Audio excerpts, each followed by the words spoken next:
Kur'an Nesli platformunun geçtiğimiz hafta İsveç'in Stockholm kentinde Türkiye Büyükelçiliği önünde Rasmus Paludan isimli ırkçı, faşist bir insan müsveddesi tarafından aziz kitabımız, hayat kaynağımız Kur'an-ı Kerim'e yönelik yapılan alçakça saldırıyı burada hep beraber telin etmek, lanetlemek, kutsallarımıza gösterilecek herhangi bir küstahlığı ve terbiyesizliğe karşı Adanalı Müslümanların nasıl yürekten bir tepki vermeleri gerektiğini göstermek amacıyla bir araya gelmiş bulunmaktayız. Tekrardan hepinize Kur'an Nesli platformu adına hassasiyetleriniz için teşekkür ediyorum.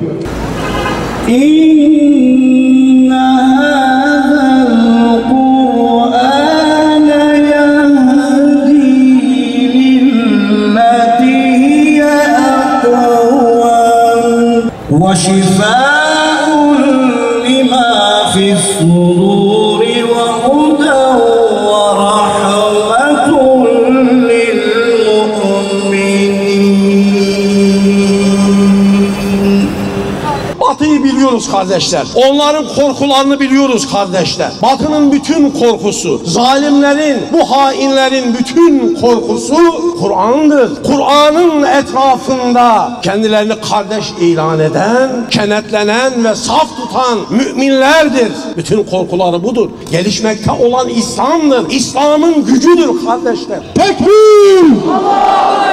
En güzel kitap Kur'an-ı Kerim'dir. Allah'ın kitabıdır. En güzel yol Peygamberimizin yoludur. Hazreti Muhammed Mustafa sallallahu aleyhi ve sellemin yoludur. Onlar bizim Kur'an'ımızı yakmış olabilirler. Ama inanıyorum buradan çok güzel hayırlar çıkacak. Biz asla onlar gibi olmayacağız. O zalim, o kafirin söylemiş olduğu, istiyorum ki yeryüzünde bir Müslüman kalmasın arzusu içerisinde bu Kur'an'ı yakıyorum demesine karşı diyoruz ki biz de Kur'an'ın sönmez ve söndürülemez ışığını tüm dünyaya gönderecek ve Cenab-ı Allah'ın istemiş olduğu bir duruşu göstereceğiz inşallah. Yenileceksiniz.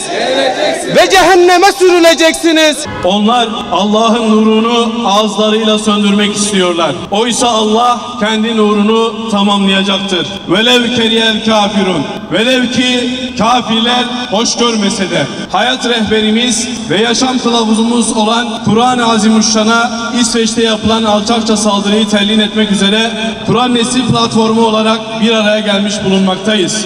Tarih boyunca yüce dinimiz İslam'a ve onun aziz şiarlarına karşı mütemadiyen saldırılarda bulunulmuş, bu eylemler düşmanlıkta azgınca ileri giden güruhlar tarafından Müslümanları hem tahrik hem de tahkir etmek amacıyla çeşitli organizasyonlar ve mizansenlerle gerçekleştirilmiştir. Bu alçakça organizasyonların sonuncusu ise dünya kamuoyuna da yansıdığı üzere İsveç'te sergilenmiştir. Böylesi çağ dışı, bağnaz, inanç özgürlüğüne düşmanca bir eyleme ev sahipliği yapması Batı'nın değerlerinin ne derecede kof olduğuna delalet etmektedir. Söz konusu alçak eylemi, fikir özgürlüğü, düşünce hürriyeti adı altında sahiplenen İsveç hükümetinin de bu alçaklığa çanak tutması ve bir bakıma zımnen desteklemesi Batı'nın tinetini bir kez daha ortaya koymuştur. Nitekim nesli ifsad eden, ailenin köklerine dinamit döşeyen, cinsi sapkınlığa karşı en ufak eleştiriyi bile nefret suçu sayan ve buna karşı ciddi yaptırımlar uygulayan ülkelerin dünya nüfusunun 1/4'ünü oluşturan bir dinin kutsal kitabının yakılmasını ise fikir özgürlüğü saymasının akılla açıklanabilir hiçbir yanı yoktur. Müslümanlar olarak Batı'nın dışı cilalı, içi çürümüş değerlerini temsil eden kurumlarından ve temsilcilerinden herhangi bir beklentimiz olmadığı gibi böyle bir beklentiye girilmesinin de doğru olmadığının farkındayız. Müslümanların aşağılık kompleksinden kurtulmaları gerektiğini ve bununla birlikte bir araya gelerek daha güçlü olması gerektiğini buradan tekrardan deklare etmek istiyoruz. Yıllardır bu ümmete dayatılan Batı hayatı ve değerlerine dair hayranlığın bir tezahürü olarak İslam ümmetinin eziklik ve geri kalmışlık algısının artık yok edilmesi ve de bu ümmetin yiğit evlatlarının asıl gücünün farkına varması gerektiğini hatırlatmak istiyoruz. bulunuyoruz. Öyle bir ümmete sahibiz ki Kur'an'ımıza saldıran azgın kafirin bu eylemine karşı hemen organize olarak dünya kamuoyunun dahi gözlerinin alamadığı Kur'an'a sahip çıkma mitingleri düzenleyebiliyoruz elhamdülillah. Öyle İslam fertlerine sahibiz ki Kur'an'a yapılan saldırıya her yerde, her anda dimdik karşı durabiliyoruz.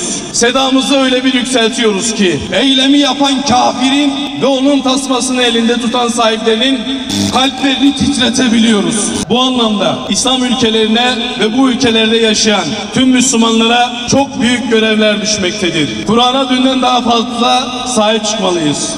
Onu daha iyi okumalı ve daha iyi anlatmalıyız. İnsanlar arasında onu daha fazla yaymalıyız ki İslam düşmanlarının ulaşmaya çalıştığı amaçlarını hakim bırakabilelim.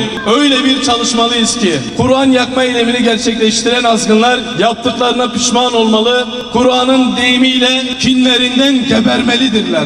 O halde bu vesileyle buradan çağrıda bulunmak istiyoruz.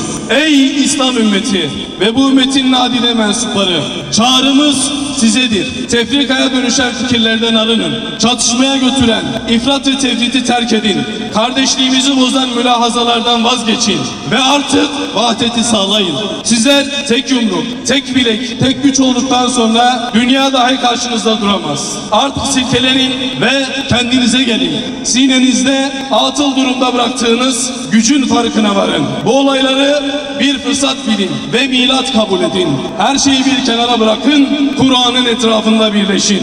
Çünkü umut sizsiniz. Kur'an Nesli platformu olarak diyoruz ki, Kur'an'ın ayetiyle onlara sesleniyoruz. Diyoruz ki, onlar Allah'ın nurunu ağızlarıyla söndürmek istiyorlar. Oysa Allah kendi nurunu tamamlayacaktır.